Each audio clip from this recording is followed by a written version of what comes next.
kaveritten kanssa, että alettaisiin nyt näistä omista vehkeistä jauhamaan jotain ja projektipäivityksiä laittaa nettiin. Aika vähän on nykyään noita, tai ikinä olisi ollutkaan suomenkielisiä rakennusjuttuja, niin aloitetaan sitten tämmönen.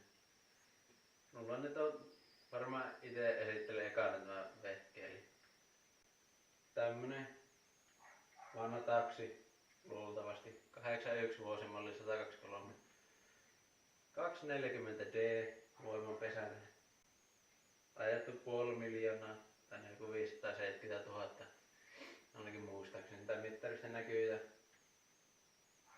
se on nyt tuossa tilassa. Että vuosi sitten, annettu 15 päivä. Vuosi sitten, ehkä joku 25. toukokuuta BVC Cruisingien jälkeen ostin torista 150 tämän auton ja 2 moottoria, siinä tuli mukana tämä 240 ja 200D ja vaiheluotakin. Se nyt vaikutti ihan hyvältä diililtä, kun oli powerit ja kaikki, mutta ruostissa oli kuin mikä, että ei ole ikinä nähnyt yhtä pahassa kunnossa olevaa autoa ja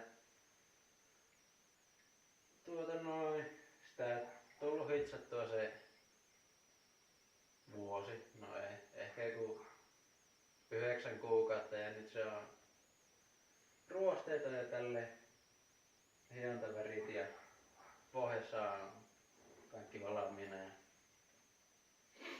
näin poispäin.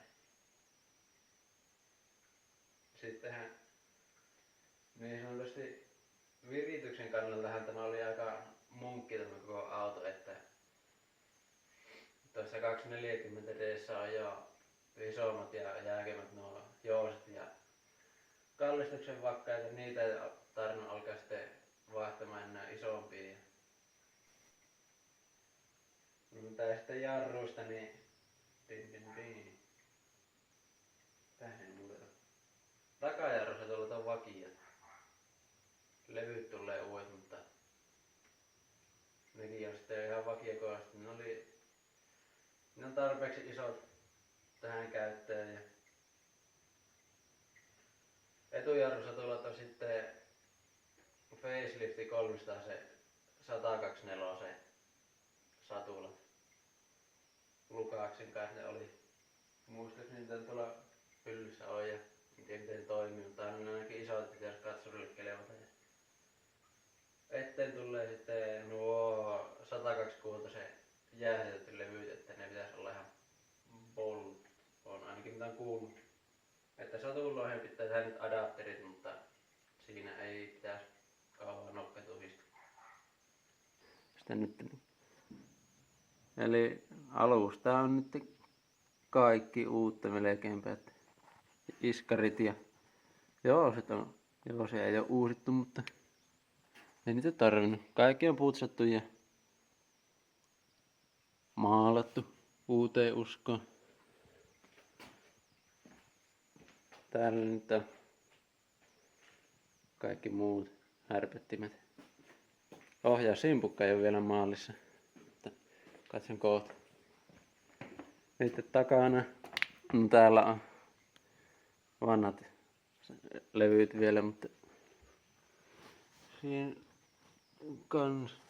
Mitä tässä nyt näkee?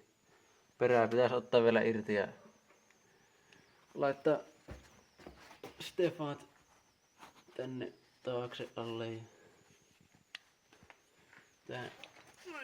Tässä nyt näkee, että on laitettu tämä kiven iskusuoja kokonaan tänne alle.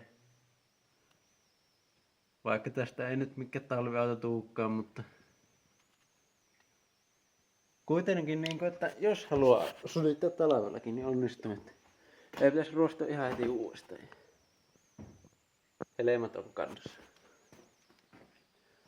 Eli peräkontti on kans ihan hitsattu kokonaan. Itse asiassa tuo varapyöräkotelo niin on 124. Tämä oli niin ruosti, sen on leikattu sen kokonaan ja sitä joku, paljonhan sitä olisi madallettu, korotettu, miten järkevästi sanookaan, mutta sillä, että se ei näy paljon täältä alhaalta, että normaalisti se näkyy sille jossain tuolla, mutta se on nyt korotettu kautta madallettu, miten nyt haluaa miettiäkään. Että sinne pitäisi mahtua vielä se uudemman aikainen, mikä se nyt onkaan. Vararengas, sieltähän tuli. Vararengas pitäisi mahtua. Tämmöset ei taida mennä ainakaan muistikuvan mukaan, mutta ei sitä koskaan tiedä. No, näköjään menee tuokin jos haluaa. Ja sitten akku on vaihdettu kontti tänne, että siellä on teline tuohon runkoon ja sitten on akku siinä. Sitten, no eikä siinä muuta. Toinen muutos on tuo turboritillä niin sanotusti, että sitä ei alun perin oo. En kyllä tiedä, että onko ollut näissä 123 AMG-malleissa, mitä ne on ralleissa käyttänyt, bla bla bla, niin semmosissa sitten ollut tuommoinen, mutta se nyt tuli tehty ihan huvin vuoksi. Kai nämä muutkin tehnyt, ainakin veikkaisin. Niin sitten, no tässä oli sitten visioita, että taas näin näkee, mitä tälle autolle niin ajattelin tehdä, niin ekahan sen oli nyt ideana, että ajoi sillä omalla 240 moottorilla ja tonttiin ja jotkut vanteet, mitä ne nykyihmiset mukaan rakentaa autoja, mutta ei sitten oikein ollut minun homma ja sitten kaveri osti Unimogin niin kummatkin niistä moottoreista, eli 200 ja 240D, niin sitten oli vähän sille, että mitä sinne laittaakaan ja sitten mitä ne tuolla isolla kirkolla puhuu kunkkumotista, eli surkuupaansa 606 laitan sinne keulaan ja varaosa auto sitten hommattiin Ylitorniosta vai Torniosta, jommasta kummasta, ruotsalainen 120 facelifti se oli sekin, että ei sitä ole vanhemmissa sitä leveäkantista tai 606 ylempäätänsä ja se oli sitten, se oli kyllä vähän kalliimpi mitä tuo oma, mutta ajattelin, että no se on ihan sama ostaa koko auto, että siihenkin kyllä tuli paperit, se oli niin huonossa kunnossa, että onneksi ei tarvinnut miettiä laitteella liikenteeseen. Sitten ukkeaa traktori. Sillähän nyt oli ihan mukava se, kun nyt vasta joku pari viikkoa sitten niin kuin ihan vinkkinä muillekin, että jos ostaa Vapaari 606 tuolta 124 keulasta, niin siellä on sitten vahvemmat kanget jo valmiiksi, että ei sitten niissä väyrysissä ja sen muussa niitä lusussa. No Vapaari väyrysen 606, niin siellä on taas ne leluveivit. Tuo Vapaari pitäisi kestääkin jotain ahtoja ilman vahvempia kankia. Ja nokat on jyrkemmät. Ja mekaanisella pumpullahan tuo on. Ja vielä vähän tuolla RS 203 nokallakin, että se on jyrkempi nokka sen pumpussakin. Isommilla elementillä tässä soppaa tulla ihan mukavasti. Eli tässähän tämä itse moottori sitten on. Niin kuin huomaatte, niin en kyllä luottanut mihinkään Pilteman pukkeihin. Niin tuommoinen Saarella sängyn rungosta tehty. Niin kyllä pitäisikö se tuossa pysyä. Kuitenkin moottori painaa sen verran, että ei ihan kehtä itse tönölleen jättää. Siellä nyt on vielä automaattiluolta vetolevyä. Sinne kai kyllä syöttää pilletti ja laittaa tilalle. Ja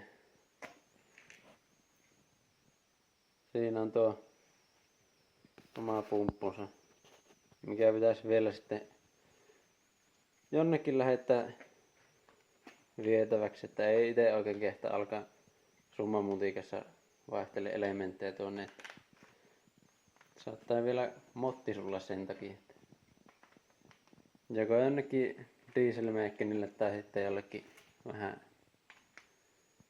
tunnetummalle, tai en tunnetummalle, mutta parempi luottoiselle ukolle, joka vaihtaa tuomaan. Se olisi ihan jees. Sitten motin perään voimasiirroksi tai lootaksi nyt niin tulee tämä hyllyssä oleva 325 TDS, mikä oli Bemarin niin ZF. Tämä on nyt 5-vaihteinen, onkohan tämä 2 emme veikkaa, mutta kuitenkin kun tämä on dieselistä, niin tässä pitäisi sitten olla pidemmät vaihteet muistaakseni, niin vähän mukavampi ajakin sitten maantieajassa. Tuohon nyt pitää hitsuttaa kytkin koppa, leikata tuosta ja suurin piirtein poikki. Ja siihen mulla onkin täällä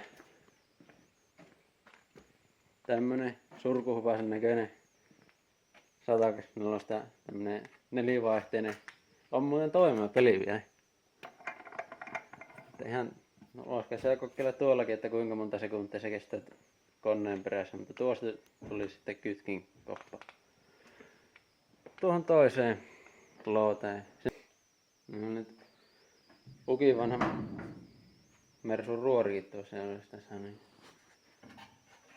On täällä asiaan kuuluva ahtopainemitarikin on valmiina jostain romulaarista löydetty, että en tiedä näyttäkö te, mutta eiköhän tuo 15 paaria ihan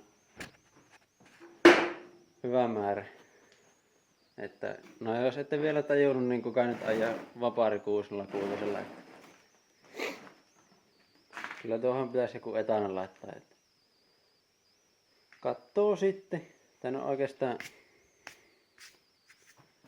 oikeastaan. Minä en kerrokaan teille vielä. Että joo. Kiitoksia jos jaksatte katsoa tähän asti. Ja laittakaa ajatuksia ja kommentteja tonne. Että mitä piditte tai ette pitänyt, niin yritetään kehittää tätä touhua sitten. Että on kyllä aika amatöörihommaa tämä auton osalta ja vielä enemmän tämä filmi